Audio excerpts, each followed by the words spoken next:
Welcome to the deep dive. So, if you know anything about modern hip hop history, you know the Roc-A-Fella story. Oh, yeah, absolutely. Jay-Z, Dame Dash, huge. But saying an era, really. And the breakup in 2004, well, it completely changed the music business landscape. Everyone talks about the money side, the Def Jam deal and all that. Right, the business maneuvers. Exactly.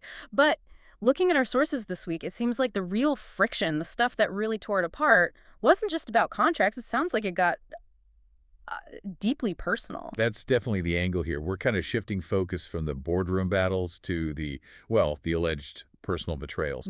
Insiders, recent interviews, they suggest this stuff poisoned the well long before the official split. Yeah. So this deep dive, it's about understanding how these competitive romantic pursuits involving some really famous women might have just been the wrecking ball for this massive business partnership. Right. So our mission for you, the listener, is to sort of untangle this really complex web. We've got alleged romances, business clashes, personal fallouts. We're going to look at three key connections: Aaliyah, Rachel Roy, and Beyoncé. And the stakes were just massive. I mean, this wasn't some minor squabble. The split led to two totally different paths, right? One guy becomes this global mogul. Jay-Z, yeah. And the other, well, faces a much tougher road trying to stay on top.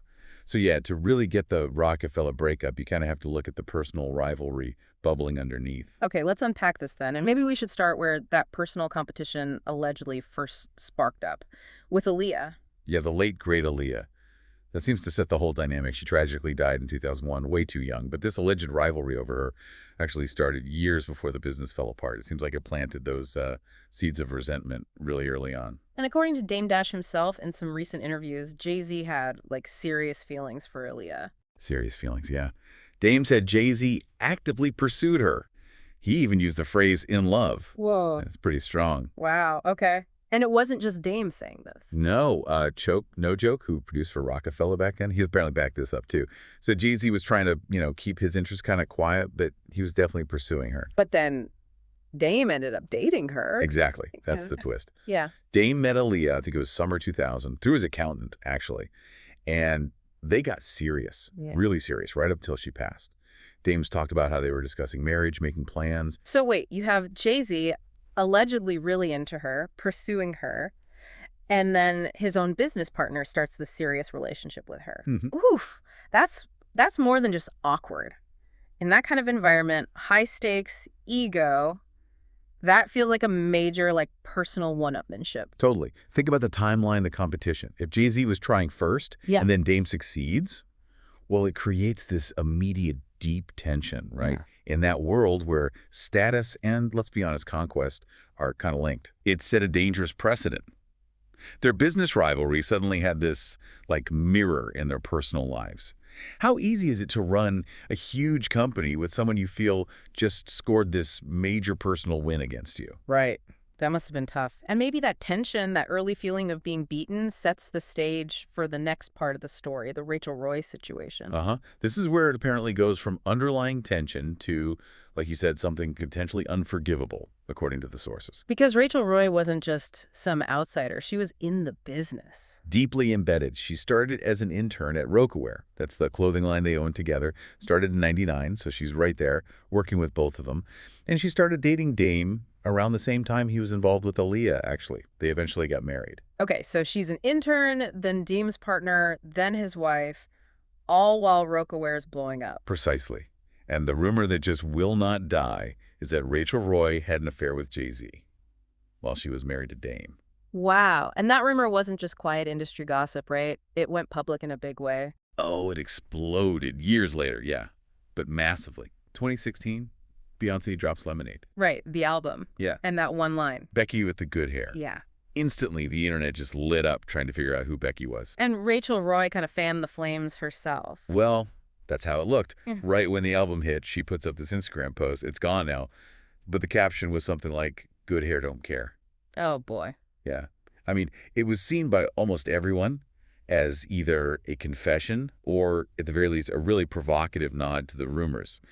She did deny it later, formally denied being Becky. But the connection was made. I mean, imagine that. If the affair happened, It's not just personal betrayal, it's betrayal within the business structure. His partner, his wife, connected to the company they built together. It's an impossible dynamic. You Yeah. can't really separate it. A conflict like that involving your partner's spouse, who's also tied into the company, it just shatters trust. How do you make high-level business decisions after that? You probably don't. Exactly. So beyond the contract stuff, our sources really point to this as like a core reason the whole Roc-A-Fella thing just couldn't hold together anymore. It became toxic. It makes you wonder about those Roc-A-Ware meetings.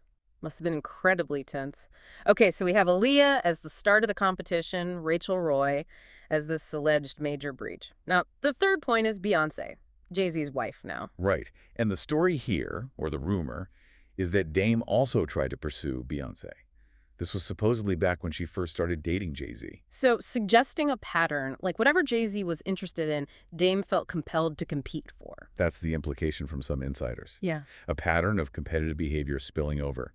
Jay-Z and Beyoncé got together around 2000, just as Destiny's Child was, massive. Okay, but Dame has spoken about this one directly, hasn't he? Unlike the Aaliyah situation, which he confirmed. He has, very clearly. In interviews, even recent ones like late 2024, he has flat out denied ever going after Beyoncé. He said something like, "I never crossed that line."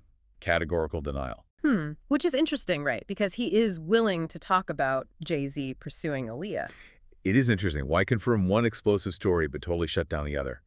Maybe it's about drawing lines now, decades later. Maybe it's about the power dynamics today. It does make you wonder. Yeah, it does. He draws the line at Beyoncé.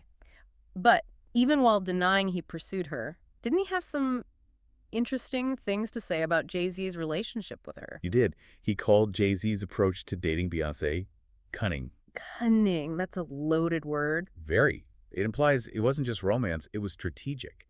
Like Dame saw Jay-Z recognizing the immense value, the global star power of linking up with Beyoncé at the height of Destiny's Child's fame. A power move, basically. So Dame's painting Jay-Z as calculated, even in his personal life, which you could argue mirrors how Jay-Z handled the business split later, securing his own deal. Exactly. It fits that narrative. So even with the denial about pursuing Beyoncé himself, Dame's comments reinforce this atmosphere of strategy, competition, power plays running through everything they did together, business and personal. Okay, let's try and bring this together. Aaliyah sets a precedent for rivalry. Rachel Roy is potentially the point of no return, the ultimate betrayal. And the Beyoncé rumors, even denied, point to this ongoing competitive dynamic. What's the pattern here? Well, look at the women involved. Aaliyah was R&B royalty, huge cultural cred. Rachel Roy was literally inside their business empire, Roc-A-Ware. Beyoncé represented massive global commercial power. Right. It suggests this competition wasn't just about music charts or business deals. It spilled right into their personal lives and to who was seen as winning in that respect, too. It was pervasive. And the business cost was immense. Roc-A-Fella breaking up in 2004 wasn't just shuffling papers. It was the end of an empire, the end of a friendship, seemingly fueled by this really intense personal stuff. The sources make it clear.